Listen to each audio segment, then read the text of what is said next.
看来果真如传言所说啊，只有被清明剑选中的真命之人才能滋长此剑。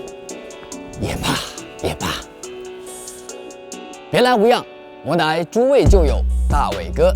今日我夜观天象，掐指一算，云魁山风云将起，故特地前来向怡玄师傅门下的各位新晋同门通风报信。诸位心中所惑，不日便将一一揭晓。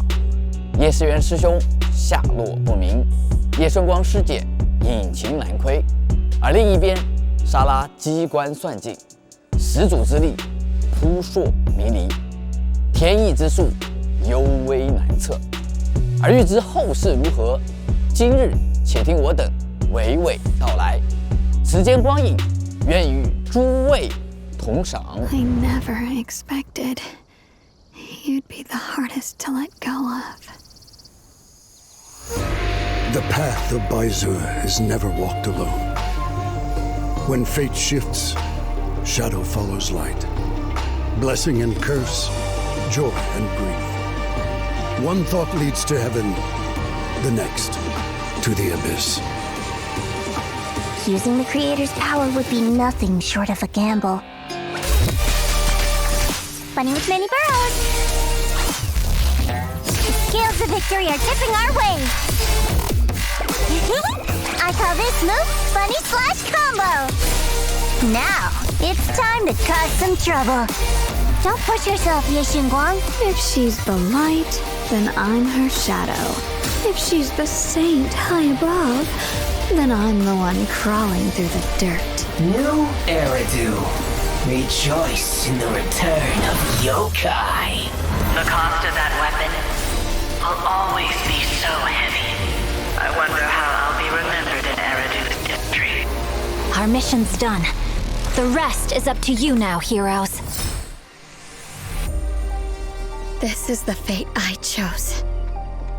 Come with me to oblivion! Ride the wind. Free as the skies. Blood as the bond, soul as the vow. All blades, become one! A measure of steel slices the world through. Carrying the fate of all endless eras, bound by the wishes of all living beings. I am all life. Love will be the end of me. But actually, it's not like that. Love is a miracle, a strength, a warm hand that pulls me back to the world when I'm falling into endless darkness. Thank you for remembering me. I didn't realize we'd already made so many wonderful memories together. No matter how imperfect this world is, it's still worth saving.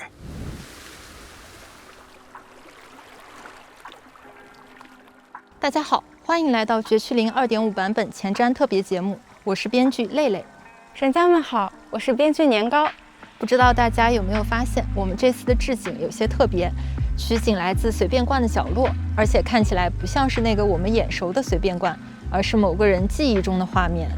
说到记忆，我就想到了上一个章节的记忆。在上一个章节的故事里，叶圣光为了保护大家，最终还是使用了清明剑本源的力量，打败了始祖操纵的邪物。但我们的师兄叶世渊却在神志清醒后独自一人离开了。在故事结尾，小光的记忆似乎也出现了一些问题，幸好还有神将们陪在他的身边。没错，如大家所知，清明剑虽然能给剑主带来强大的力量，但它的代价也非常残酷。反噬作用会让剑主失去记忆，五感衰退，最终成为无知无觉的人偶，痛苦的死去。痛苦的死去，那小光可怎么办？有什么办法可以解决吗？这就是每一任清明剑剑主最终的结局。而对于小光来说，在遇到了神将这个变数之后，他的命运似乎也产生了一些变化。具体内容就不剧透了，请大家在游戏里观看吧。想必神将们之前也发现了，其实小光的哥哥，也就是叶世渊叶师兄，一直都在寻找能够救他的办法，他也是因为这个原因离开的。那么师兄到底去了哪里呢？可以剧透一下吗？师兄去的地方和我们之前故事里多次提及的始祖有关。不止如此，其实青冥剑也和始祖的力量有着千丝万缕的关联。莱姆尼安空洞的危机还远远没有结束，有一股更深沉、更古老的力量正盘踞其中，蠢蠢欲动。在接下来的故事里，我们将会找到莱姆尼安空洞内深藏的秘密和真相，解决威胁着魏飞帝的最终危机，甚至无法避免的需要直面始祖力量的本源。从某种意义上来说，也算是魏飞帝的终局之战了。话又说回来，能与始祖力量抗衡的，还得是我们的代理人了吧？不只是小光、小赵，是不是也能见到之前的朋友啦？这个就给大家留一个悬念吧，敬请期待。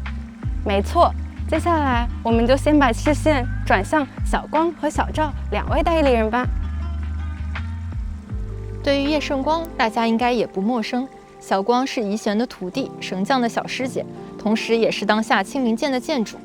有些细心的朋友们可能也发现了，白发形态的叶圣光说话的语气，整体的感觉和平时我们所认识的他是有差异的。难道说是大家喜闻乐见的？可以透露的是，这两种状态确实都是叶圣光本人，只是当人试图压抑自己的某一部分时，往往反而会使那一部分的力量反扑。小光的故事总让人有种不安的感觉，好像有把刀一直悬在我头上。悬在头上的不一定是刀啊，也有可能是别的什么东西，比如青冥剑。开玩笑的。说回正题，毕竟小光是被命运选中的人，很多人会觉得被选中是一种荣誉，但对他来说，那更像是一种沉重的责任和无法逃避的代价。但就像我们之前说过的那样，正是因为代理人们超越了自身的阴影，他们才能成为真正的自己。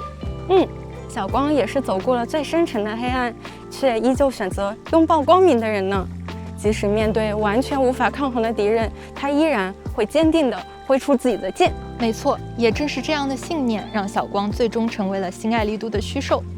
小光是绝区林目前为止第一位在剧情过程中成为虚兽的代理人。他在神将们的帮助和陪伴下，完成了自己的成长，最终成为了可以独当一面的虚兽。至于小光是为什么而获得了虚兽的称号呢？还请大家期待啦！此外，小光的几支短片也将在后续公开，会有怎样特别的故事呢？不要错过收看哦。除了小光之外，还有一位朋友要和大家见面，来自坎普斯黑之的赵小姐。在黑之内部，她可是刘英和班月的前辈。作为黑之的立意裁决之人，赵小姐非常优秀。我听说她可是黑之内部不败神话记录的持有者。没错，黑之的大家对赵小姐的评价都很高，说她小小的身体藏着大大的能量。哎呀，这句话如果被她看到了，可不得了了。虽然赵小姐是绝期林目前为止最矮的代理人，但她的气场还是非常高大的。而她似乎接到了黑之的任务，抱着某种目的和我们达成了合作。赵小姐隐藏着的秘密也会在接下来的故事中为大家一一揭晓。此外，小赵的宣传 PV 也会给大家带来他意想不到的一面，请大家多多期待啦。整体来说，这次主线故事还是非常积极阳光的，因为我们最终的落点是在希望上。不只是小光和小赵，在绝区林的故事里，我们想讲述的正是这样一群人的故事。在每一次面对令人绝望的空洞灾难时，在每一个无法战胜的敌人面前，总有一些人会挺身而出。正是因为无数个这样的他们所做出的奉献和牺牲，才能让新爱丽都这个人类最后的火种得以延续。这也是我们的版本名称微光影灯时所代表的东西。没错，我们还将会看到众人合力对抗那个无法战胜的存在。此外，在本章的故事里，我们还会窥探到神将兄妹的老师卡洛斯·阿尔纳的往事。还记得我们最开始来到魏飞地，就是为了寻找老师的照片。是的，但我们实际上找到的却不只是照片，而是比这个更加残酷的真相。卡洛斯老师和始祖的力量究竟又有什么关系？旧都陷落是否真的出自他手？以及老师最后留给神将的话，这些谜团也即将揭晓。除了卡洛斯老师之外，之前一直和我们电话联络的市长大人也终于要现身了，而他带来的消息更是让我们大吃一惊，敬请期待吧。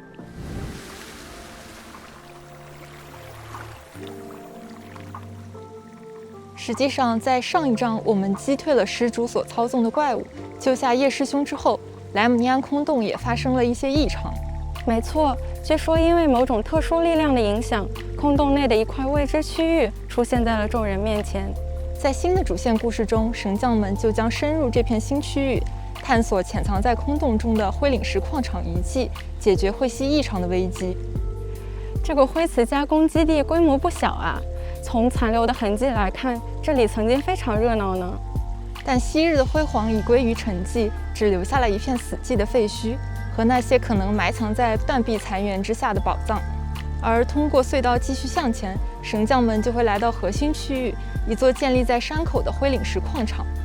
哎，这个悬浮在山顶的巨石好像有点眼熟。其实前几章中，其他地方也有出现过相似的巨石，和它们有什么关联吗？这就要等神将们亲自发掘了。还有这些深色花朵，看上去让人隐隐有些不安呢。刚刚的雕像也有些奇怪，身躯的残破明显不是自然磨损。难道说，在这块区域里曾经存在着两波互相敌对的势力？而且这块区域的地下似乎也隐藏着什么古老的秘密。随着故事发展，神将们还将深入神秘的地下矿洞。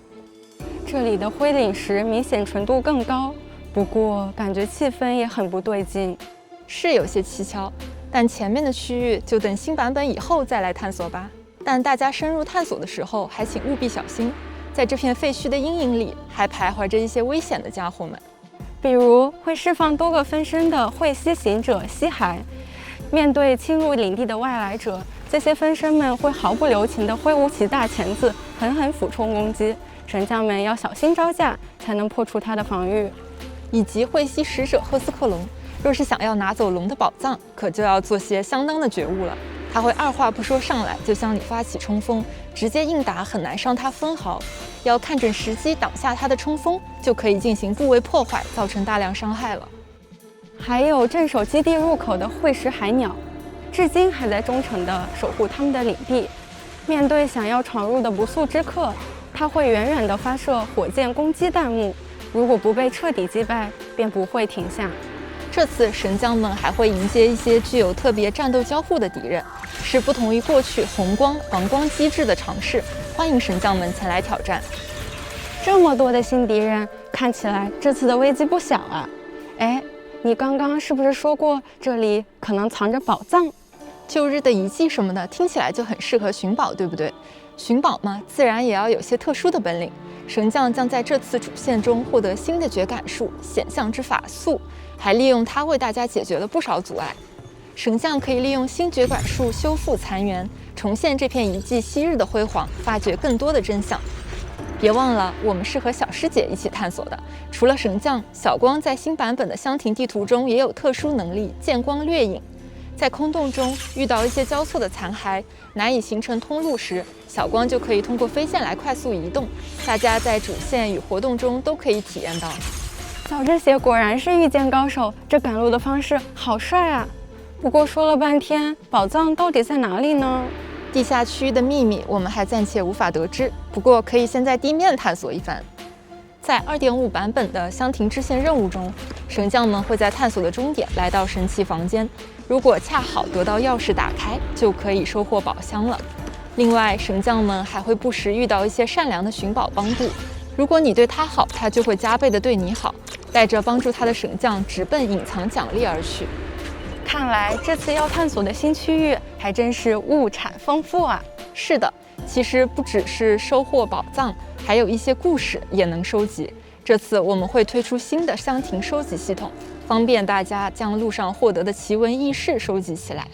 神将们在探险中可以顺便搜罗一下附带有趣故事的收集品，来到陈辉平的不眼文玩小铺，交给见多识广的资深店长黄花梨。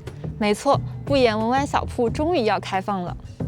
作为一家经营文玩玉器的饰品店，不眼对外主要是贩售和回收一些古老的稀罕物件，但针对像神将这类特殊人群，也开放特别业务，那就是收集来自过往岁月的种种隐秘。更多玩法和支线，就请大家在新版本中探秘啦！随着探秘积分和等级的提升，还有丰厚奖励可以领取。我听说黄花梨还有一个小业务是帮人鉴宝。没错，他的客户可是三教九流、四面八方，还有一位神秘来宾哦。This artifact is known as the Coalescence Vessel. Research shows that its inner walls contain roughly 3,000 inner hollow ether data traces. With the right equipment, it can even relay glimpses of consciousness from just before the Hollow disaster. Scholars believe it once belonged to an Exaltist overseer who used to record and transmit the collective memories of new Eridu recently. Look at this! What's it worth? The evidence of your crimes is fully documented. I'll hand this over to New Eridu Public Security.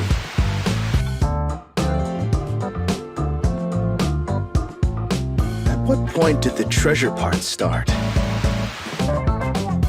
Huh. Those ears and that tail. Looks like a very rare Thyran lineage. Don't tell me. Occult. Sir, I understand your job is to appraise rare antique items, but examining a person like an object, isn't that a little disrespectful? Sorry, I couldn't hold that in. Please excuse me, Mr. Tanaki. No, I'm sorry. My occupational habits can be annoying, I know. Actually, I'm an orange cat thigh. 小光生气的样子也太可爱了。是呢，说起来，在第2季的关键篇章，我们的主线流程也迎来一次升级，希望能让大家的体验更丝滑。比如，为了降低大家入坑新版本的门槛，我们升级了超前点映功能。版本上线后，大家可以通过超前点映直接跳到最新章节体验。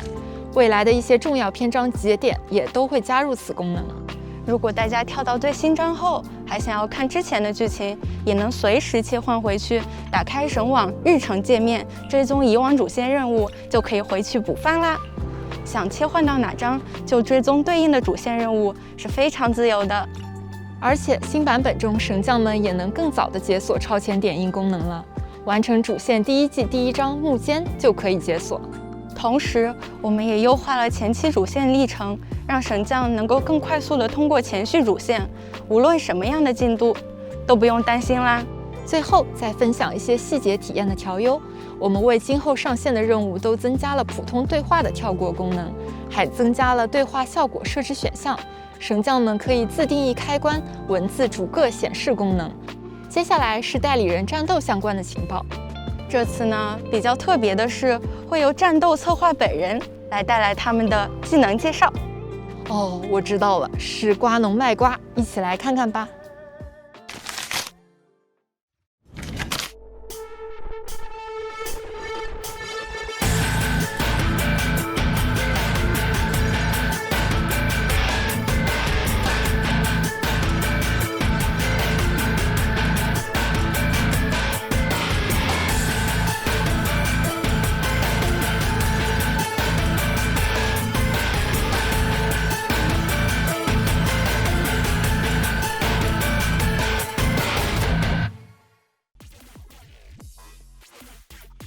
大家好，接下来由我为大家介绍一下叶顺光的战斗情报。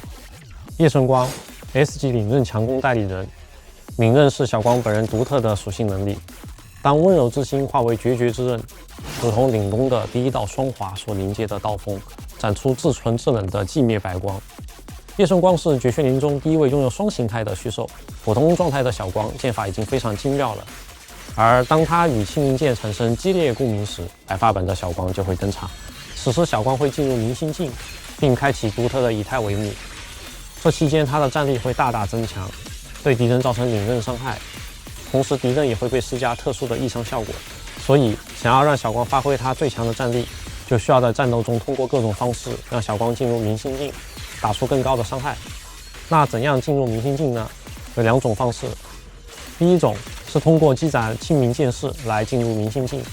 小光在非明心境下，部分招式命中敌人时，可以积攒清明剑士。此外，部分队友可以提供帮助。当队伍中存在支援或防护角色时，若队友开启任意以太帷幕，小光可以获得3点清明剑士。当清明剑士积满6点，可以通过长按普通攻击，或将小光从后场切换至前场来发动照应，进入明心境，并开启特殊的以太帷幕，对前方大范围敌人造成领刃伤害。第2种进入明心境的方式，就是通过终结技来进入。当悬赏值积满，发动终结技，小光召唤剑阵，对敌人造成大量领刃伤害。招式发动后会进入明星境，开启特殊的以太帷幕，并获得6点器皿剑士。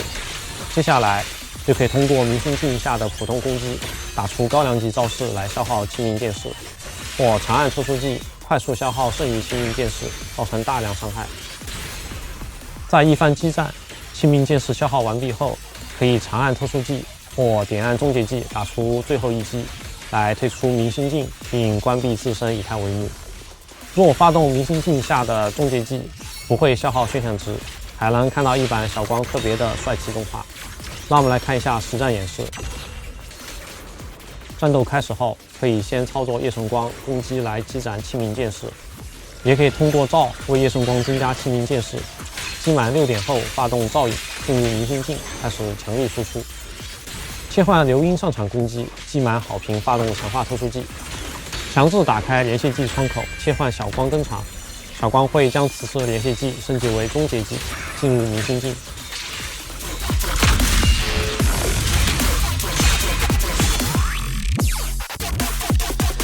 神家们好，接下来让我再介绍一下来自坎普斯黑之的赵小姐吧。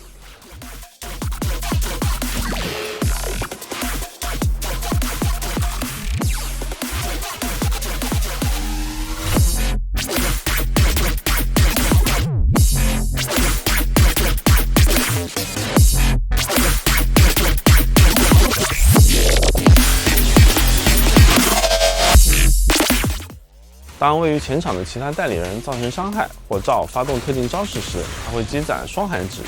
双寒值积满后，将赵切换至前场，则会发动他的登场技双蹦，攻击敌人，并开启以太帷幕涌泉。赵在开启以太帷幕涌泉时，使全队获得额外增益效果，并且可以触发快速支援。作为冰属性防护代理人，赵在战斗中使用远超其体型的巨剑压制敌人。长按普通攻击，赵会蓄力并向前方松手时进行斩击。小赵在发动招式开启以太帷幕涌泉时，触发快速支援。此时如果赵被换下场，也将在后场自动衔接普通攻击、最终裁决，并进行蓄力和斩击。在使用强化特殊技时，赵会跃起连续劈砍敌人。此时他只会消耗自身的部分当前生命值，并赋予队友基于他百分比最大生命值的持续生命回复。如果在以太帷幕涌泉下发动，也可以触发快速支援，并衔接普通攻击、最终裁决。此外，当队伍中存在强攻、异常或者支援代理人时，赵开启的以太帷幕涌泉将会为全队带来基于他最大生命值的增益提升。作为黑之中的不败神话，最后我们再来看看赵的实战演示。战斗开始后，可先用其他代理人攻击敌人，同时为赵积攒双寒值。当双寒值积满，切换赵至前场，开启以太帷幕涌泉，并释放登场技，为全队带来增益效果。触发快速支援，可以再次将其他代理人切换至前场战斗，同时赵会自动衔接蓄力斩击。若宣响值足够，赵可以释放终结技，对敌人造成大量伤害的同时，回复一定的双寒值。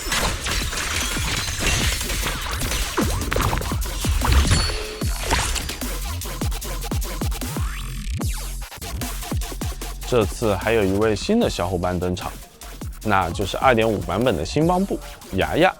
作为夜神光的小跟班，牙牙非常喜欢主人小光，但和温柔的小光不同，牙牙的性格比较急躁，生气之后会像河豚一样膨胀，气到憋不住时就会飞起发动攻击，同时向敌人发射多枚飞剑。如果与小光组队，牙牙会非常开心，攻击也更加卖力。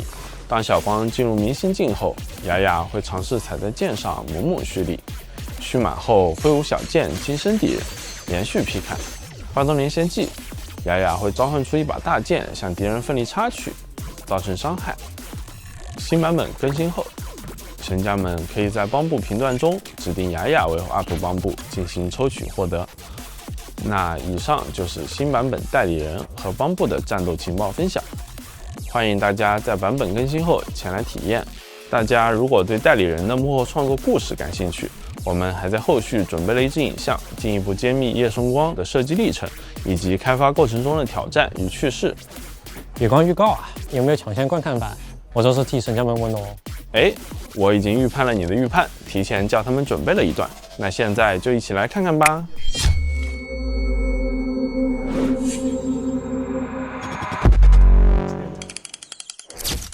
动作老师全是绝活。哎呦，脸红了。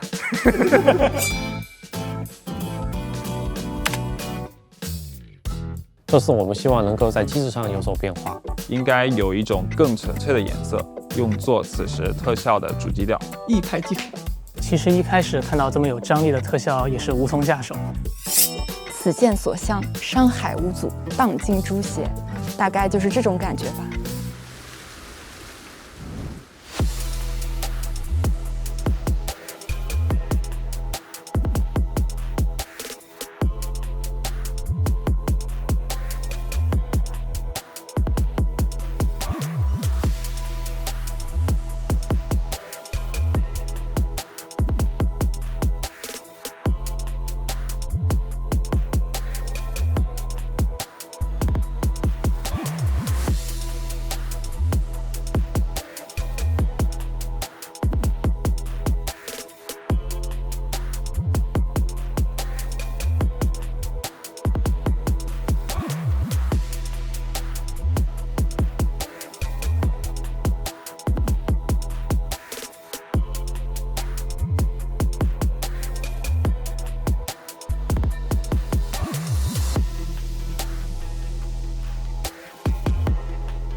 大家好，我是策划小歪，很高兴再和大家见面。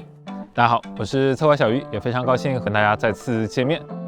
我有一个问题啊，非常好奇。我很好奇，小鱼老师在好奇什么呢？上次我来前瞻节目还是今年的1月份，现在已经12月了，2025年已经快过去了，所以呢，就想问一问，不知道大家当初定下的新年 flag 都实现了没有？小歪，你呢？上来就问这么扎心的问题吗？我的话，我想说，接下来该讲讲新活动、新玩法啦。首先来看我们的虚兽叶顺光，大家一定很好奇，经历了主线的磨练之后，他的身上又发生了什么故事呢？在后日谈空明寻剑录里，大家便可以找到答案。一听活动名字就知道是和清明剑有关，我确实也很好奇。既然清明剑的主人会被剥夺五感和记忆，那么小光的命运就真的没有办法改变了吗？其实神将也一直牵挂着这个问题。我还听说有一次在清明剑的引导下，小光在空洞里主动解放他的力量，竟然意外形成了一片特殊空间——清明秘境。活动中呢，神将们将和小光一起进入秘境，通过清明剑在秘境中设下的3道试炼，攻克不同区域，尝试寻找克服清明剑反噬的方法。哇，又是一张全新的箱庭地图。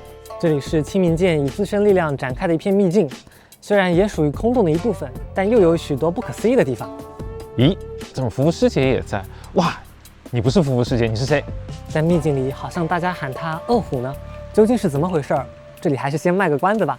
新版本中的箱庭玩法更新也都会在活动中时装，还可以直接试用夜顺光和照。都进入了秘境了，小世界也得有些新招式吧？必须有的。其实刚进秘境，小世界就激活了清明剑的新能力极斩，不仅能对敌人造成大量伤害，还可以更快地进入明心境。另外呢，神将还可以逐步激活小光的天赋技能，解锁各类战斗增益，还有激斩的特别变招哦。随着探索的深入，神将还可以陪小光在剑主试炼关卡中对战更多强敌。听说清明剑的历任剑主也都曾挑战过他们，全部完成后还可以解锁梦魇连战关卡，挑战最终敌人，达到一定的分数还可以获得排行榜上的对应称号。完成活动还可以获得 A 级殷勤、千衣领顶、神将时装配饰、仓鼠笼访温器等奖励。接下来要介绍的活动联协调查神之迷宫，是我们一个新战斗玩法的尝试。联协调查，你的意思是说？没错，这次神将不再是一个人战斗，而是需要与其他神将共同组成3人队伍协作战斗。活动中有3种不同主题机制的战斗关卡，比如这关是以雷电反击为主题，不仅需要在正确的时机使用交架支援，将雷电弹到敌人身上，还可以借助落雷对敌人造成伤害。每位神将好像只能选择1位带人出战。是的，所以如果想要施展联协技，可以和队友一起触发特别的多人联协技。触发方式也很多，例如将敌人打入失衡，或者是当敌人进入异常和联协时刻等。联协时刻，新的名词出现了。我们可以看到屏幕上方这个联协值，当神将积蓄满后，可以触发特别的连血终结技，进入连血时刻。积攒连血值的方式有很多，举2个例子，比如使出多人连血技和招架支援，也可以等待时间和能量消耗自动回复。祝大家合理利用关卡机制，和队友打出更好的一个配合，充分发挥小队作战的一个奥义吧。那如果我不小心挂了怎么办？当生命值归零时，代理人会倒地。此时若队友在一定时间内赶来你身边，就会形成治疗连接，连接维持一段时间后就能复活啦。那没人赶来的话怎么办呀？确实是挂了，会进入观战状态，也可以使用全队共享的道具复活。哦，那我可要多多和队友沟通了，到时候你一定要来救救我。好，没问题。那本次活动中呢，共有9位代理人可供选择，除了多样的战术棱镜方案之外，部分代理人还将有全新的招式等待大家体验。随着调查的推进，神将们也将与代理人一起攻破一个新的区域，并且直面杰佩托的最终之战。但这期杰佩托似乎与以往遇到的并不相同，有很多新的形态和招式需要大家配合应对。完成活动呢，还可以领取活动名片、称号、菲林等奖励。此外，为了让大家可以更方便地找到志同道合的搭子，我们也做了一些社交相关的功能优化，会在后续为大家进行进一步的介绍。我们其实也一直关注到大家对联机玩法是有期待的，但制作过程中呢，我们也发现玩法设计上需要不断的突破底层机制，因此 2.5 版本中，我们会先以活动的形式推出这个玩法。希望神将们在体验的同时，也多多反馈，帮助我们后续更好的打磨和优化。为了响应大家的期待，誓与防卫战我们也做了不小的一个更新。首先，我们迭代了整体的一个架构，将聚变节点从总计7道防线调整为4道，缩减了相对重复的一个关卡。此外，还将新增第5道防线。和以往不同的是，全新的第5道防线，神将们需要先通关3个关卡的挑战，同时将综合3个关卡的通关评价给予第5道防线的总体评价。听起来很有挑战性，那具体的战斗规则会有什么变化吗？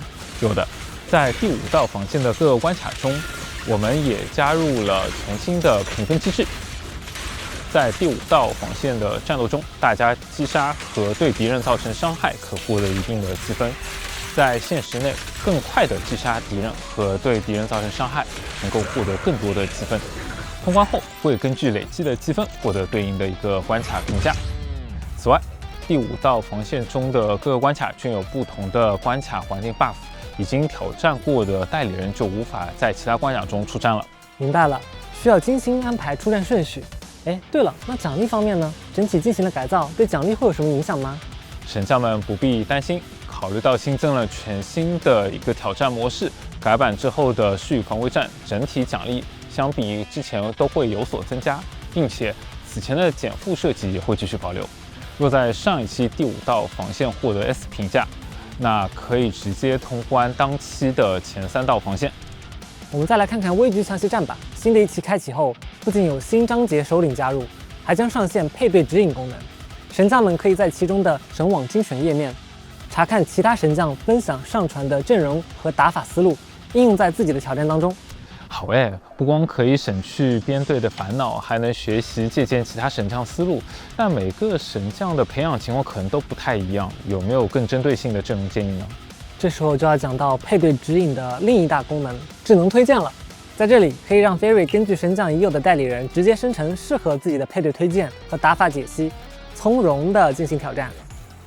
光可以抄作业，还可以让 Fairy 开小灶，既方便又全面。此外，我们还会开启新的 VR 战斗活动——潜影暗流交锋。这次的 HI 俱乐部又有什么新的挑战吗？本期活动依然提供了联合战线模式下的不同主题关卡，让神将们体验到不同战斗增益的乐趣。不仅如此，神将们还可以在交锋模式下尝试仅操作叶顺光和赵2人对抗强敌的特别战斗体验。没错，战斗中别忘了使用小光的特定招式技巧加分哦。完成活动还可以带走调律教音器、菲林等奖励。这次咱们为神将有准备一些轻松愉快、报酬多的活动吗？安排好了，在活动《天使与缪斯妄想》中，404 Arrow 的驻场团体陷入了灵感枯竭，陈真一位缪斯陪他们一起寻找音乐灵感。神将认识的驻唱团体，真是好难猜呢。在活动中，神将需要陪伴妄想天使在新爱丽都各处采风，寻找歌曲创作的灵感，并且拍摄与音乐相称的照片。发布后就可以领取菲林、邦布券等奖励啦。这是我此生一次的请求，请前往404L 拯救少女们的笑容与音乐吧。还有一个新活动也很休闲。说起来，你听说魏飞地那个很火的传说了吗？哦，是那个在虬龙围的海滩上面扔出漂流瓶，许下愿望就都能实现呢？听说很多人正愁不方便去虬龙围呢。这样难得的商机，你可怎么会错过？在活动心愿带头战中，妮可搞了个带头业务，让自家帮部收费帮人丢瓶子，还拉上了神将一起帮忙。活动期间，神将们每日登录和消耗电量都可以获得漂流瓶，将漂流瓶扔进大海就能获得菲林啦。正如妮可所说，只要神将动动胳膊就可以赚大钱。怎么感觉他省略了很多重点？明明只是要神将和帮部这对苦命鸳鸯动动胳膊，妮可就可以赚大钱。这个可是实在说不出拒绝的话呀。其实上前瞻时候我也是想说一些拒绝的话的。除了上述活动以外，我们的常驻玩法也有更新。首先来介绍一下0号空洞的新活动。全新 S 级代理人叶圣光合照将迎来新的挑战任务，以及为他们量身定制的战术冷静方案。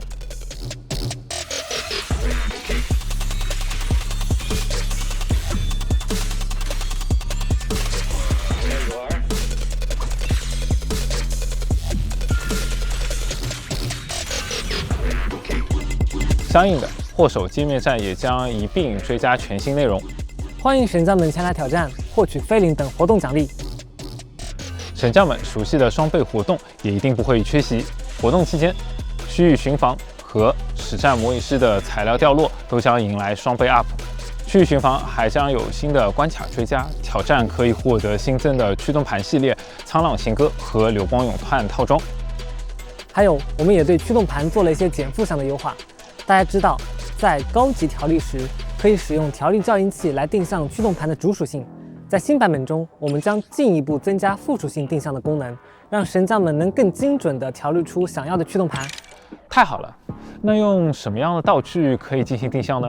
协正核心仪可以由调力校音器2:1转换获得。同时，除了协会物资之外，我们会在少战后勤商店中也增加调力校音器的可兑换数量。并且在2.5版本更新后，到达40级的神将完成音像店关于附属性定制的新手引导后，可直接获得一个协正核心仪。不错不错。另外，也给大家预告一下，新的一期临界推演正在紧张的筹备中啦，预计将在2.6版本中和大家见面。大家可以关注临界推演第1期困难模式右下角的倒计时，还没有拿完奖励的神将可要抓紧喽。讲到这里，我们是不是该呼叫那位特别来宾了？没错，这次我们项目组的首席福利官振宇有一些话想要和神将们说，但是在那之前呢，我要先插播一条赞助商的广告。什么？在制作人和赞助商之间，你竟然选择的是赞助商？拿手中握住力量，放耳边听见时代，薄薄翻折盖板疏通商业脉搏，小小橙色按钮获取信息洪流。本节目由邦哥大特别赞助播出。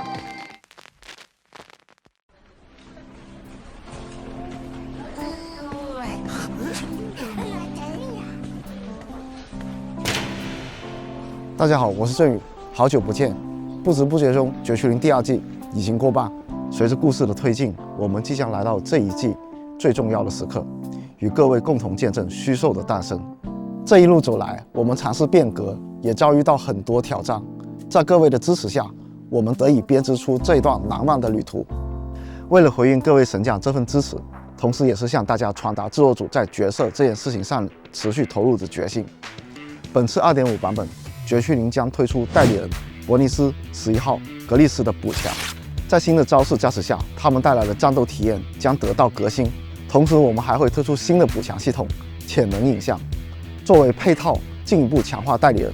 这个系统中，除了上述3位代理人外，还会包含大家的老朋友艾莲、0号安比，他们的强度会得到进一步的追加。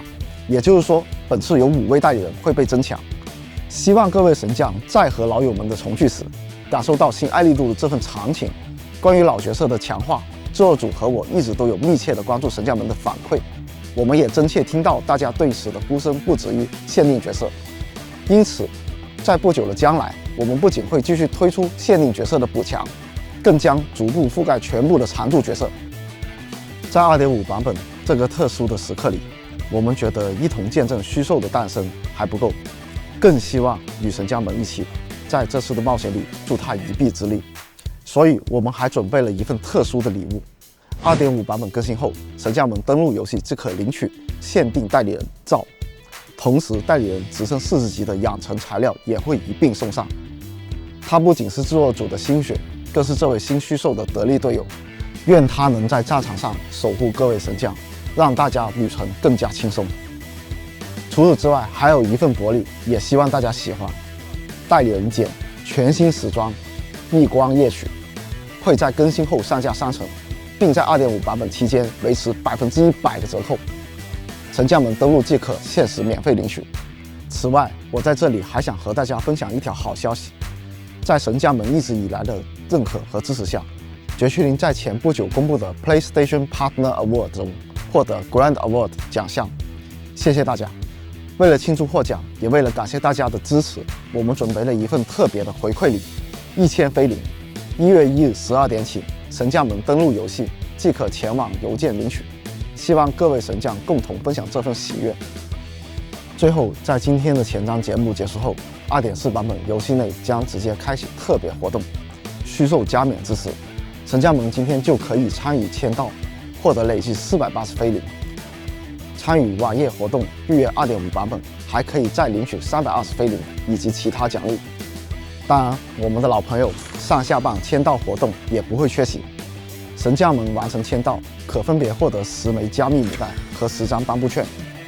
除了福利之外，我们也系统优化了绝区零主线前期的体验，并且在 2.5 版本，大家可以通过超前点印功能直接前往主线最新篇章。我们欢迎新老朋友们的随时加入，共同陪伴叶顺光成长。希望大家可以玩得开心，未来我们也会继续努力。我们下次再见。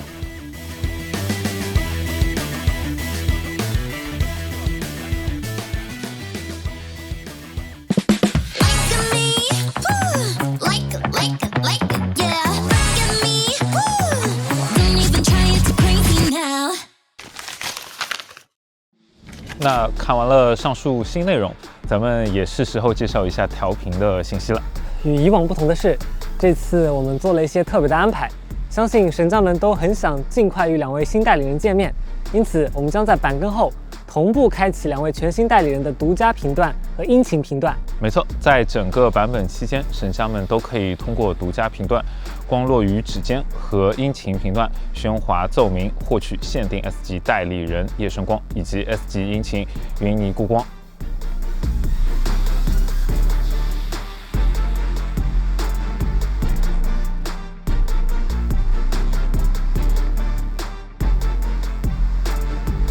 同期开放的独家频段无价之星和殷勤频段灿烂和声中，则可以分别抽取限定 S 级代理人照以及 S 级殷勤半糖雪兔。好耶，这下不用急死我了。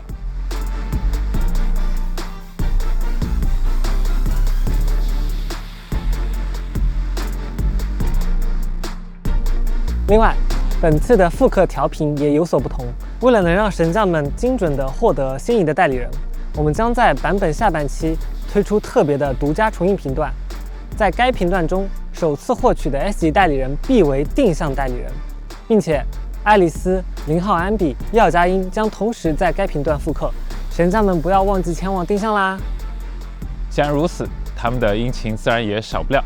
在特别的殷勤频段、殷勤回响中，神将们可以定向获取殷勤十方断心、牺牲结唇和玲珑装匣。同样，首次获取的 S 级殷勤保证不歪。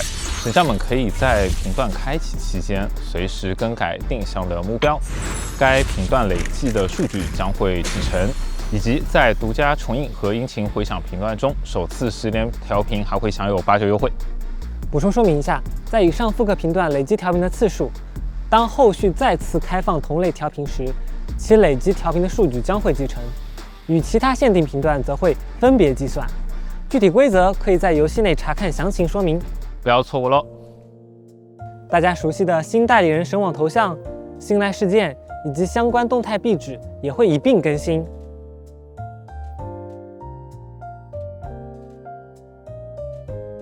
此外，我们还将开启点映返礼活动。版本活动期间，在底片选购、充值菲林底片或是购买力都成木、神网会员以及现金礼包等，均可以获得纪念票根。累计获得一定的纪念票根，可以解锁丰富的资源奖励，包括了 S 级代理人的9选1、S 级殷勤9选1，以及动态名片、神将时装配饰等奖励哦。是的，神将们可以从伯尼斯、简、青衣、格丽斯、丽娜、科雷达、猫鼬、11号、莱卡恩9位代理人以及其殷勤中进行选择。另外还有新增的功能导览个性化装饰奖励。这个面板大家还是第一次见呢。是的，我们还将后续为大家介绍即将上线的新功能。还有我们的丽都成木也将迎来一些新的调整，对应奖励也有一波加码哦。首先 2.5 版本起，解锁丽都成木的成长计划，可立即获得680菲林。如神将们直接解锁典藏计划，则可以立即获得888菲林。是的，我还看到很多新增的奖励资源呢。是的，比如说写真核心仪可以用来定向驱动盘的附属性，还有殷勤主控芯片，累计一定数量的殷勤主控芯片呢，可以前往商店进行兑换 S 级殷勤。好耶！那接下来看看本期的代理人时装上新吧。首先，正如之前提到的那样，代理人简的全新时装依光夜曲将会在 2.5 版本更新后上架商城，并在 2.5 版本期间限时特价零菲林底片，版本结束后则会恢复原价，折扣100%，也就是免费获取。没错，2.5 版本期间限时免费获取，神将们一定不要忘了登录游戏前往今日穿搭商城领取哦。无论是什么样的造型出场，简小姐的魅力都是无人可挡啊！没错，永远的这么英姿飒爽。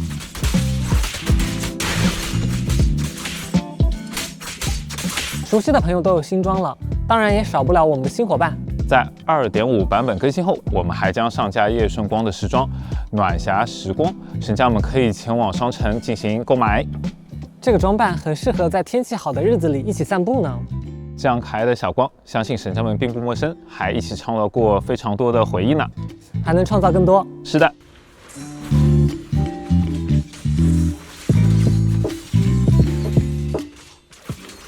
欢迎回来，接下来一起来看看即将上线的优化内容吧。首先要向大家介绍一下我们本次上线的代理人补强培养系统潜能影像。其实最早补强的2位代理人艾莲和0号安比是我们的初步摸索和尝试，但还没有达到我们想要的理想形态，所以这一次呢，我们推出了一次整体系统性的补强方案，他们也会在这个系统中再次获得强化。那具体介绍一下吧。大家通过潜能影像系统可以激活代理人的潜能，整个补强方案呢将包含6级潜能影像，其中第1级就会解锁全部的补强机制，后5级则侧重强度上的提升。我看解锁潜能影像需要积攒日常业绩来兑换觉醒潜能的道具，要怎么获得这个日常业绩呢？大家主要可以通过力度周记获取日常业绩，此外通过协会物资和少战后勤商店等方式也可以获得。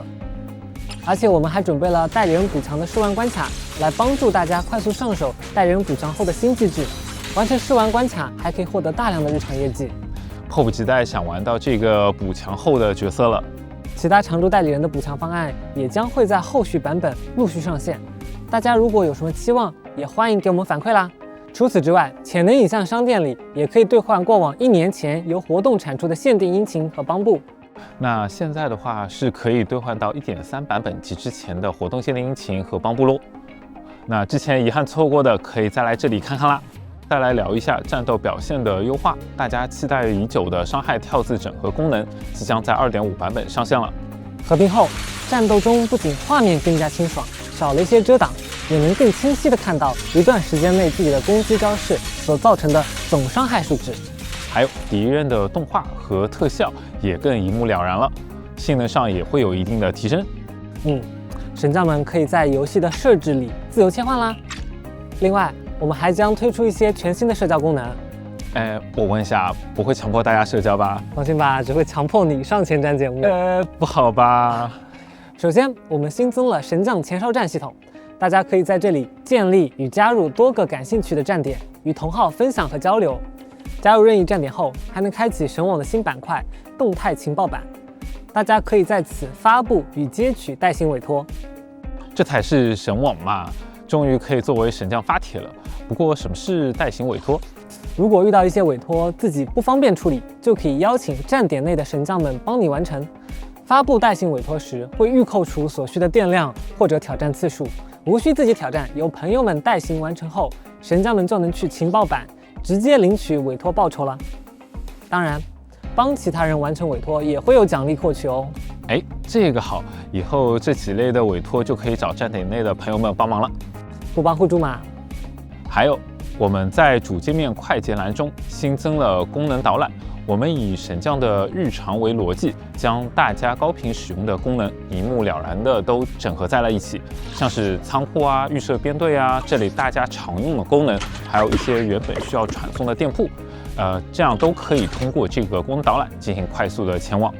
对的，例如之前有些神将反馈去音像店不太方便，以后就可以一键跳转直达，不用传送了。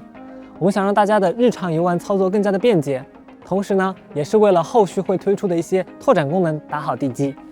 它还会与以往的快捷轮盘共存，对于有手柄使用习惯的神将，不影响原本的组合键触发。神将们还可以为功能导览更换主题与挂坠，装扮成自己喜欢的风格。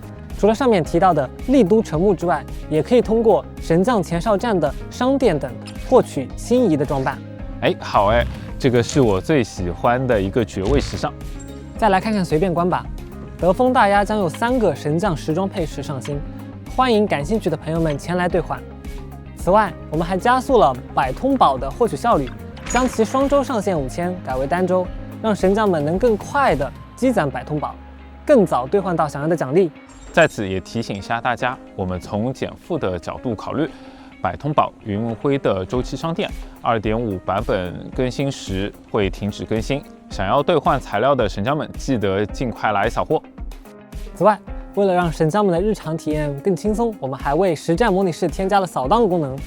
我记得之前区域巡防已经有扫荡功能了。是的，所以神将们现在想要刷养成材料和驱动盘，就可以都用扫荡了。扫荡需要使用以太电池。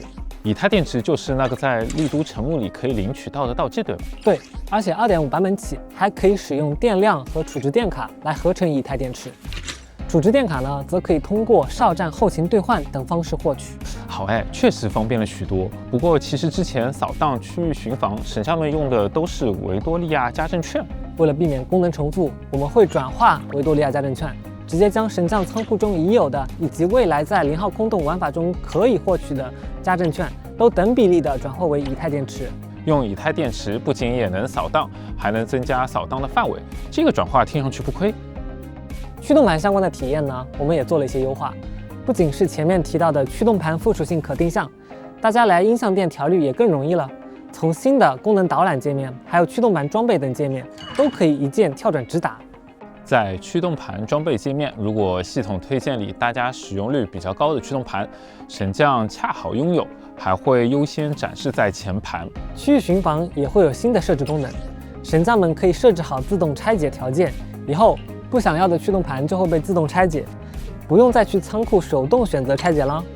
另外，为了让新来的朋友可以玩得更爽，我们优化了游戏主线的前期历程。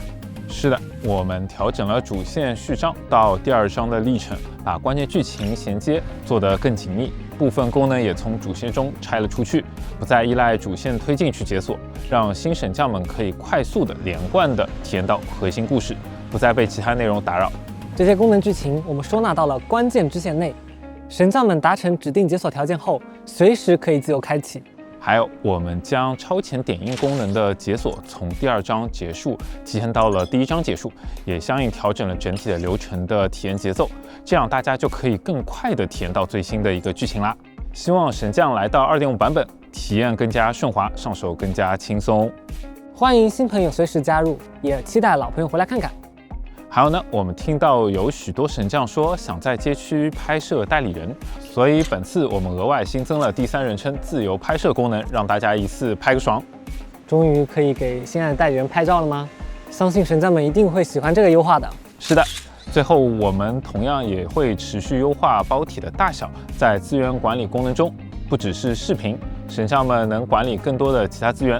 在体验完相关内容后，可以在更多菜单中进行删除，来释放更多储存空间。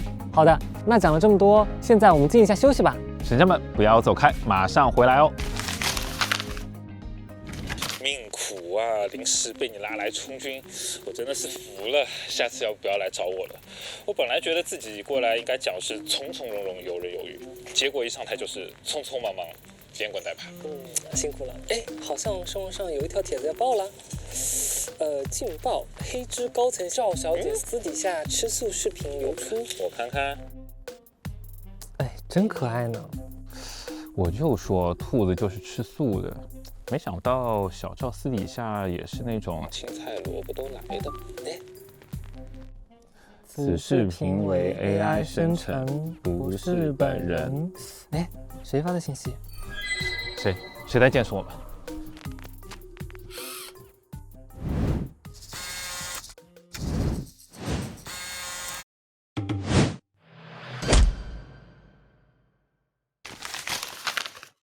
我刚刚看到的胡萝卜难道是幻觉？冷静一下，冷静一下，我们就当无事发生。行，好，那接下来我们向大家分享活动相关的最新情报吧。那第一条活动情报呢，刚刚振宇也为我们预告过了。2.5 版本虚兽加冕之时预约活动现已开启，神将们通过网页预约新版本可以获得320菲林、纪念道具、小光来信以及限定的称号奖励。此外，参与网页内的抽奖活动更有机会获得游戏手办、iPhone、游戏机、菲林等各种奖励。神将们可以在活动面板找到预约入口，同时参与7日签到活动还能累计获赠480菲林哦。2.5 版本开启后，同一网页内还将开启集结委托回归丽都活动，邀请好友回归，最高可领取740菲林。重返心爱丽都的神将绑定好友邀请码，可获得60菲林。抽奖更可以获得手办、游戏机等礼物哦。最后，叶圣光和赵2位代言人的个人单曲完整版也将上线，欢迎大家届时收听。前面咱们看过那段就是小赵单曲的试听吧？其实小光的我这里也有一段预告哦。哦，那就一起来看看吧。那首过期罢了情歌，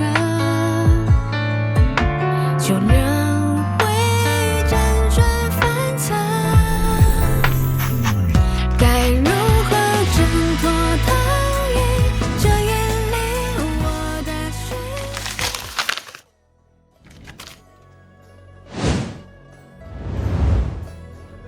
时间过得真快，又到了说再见的时候。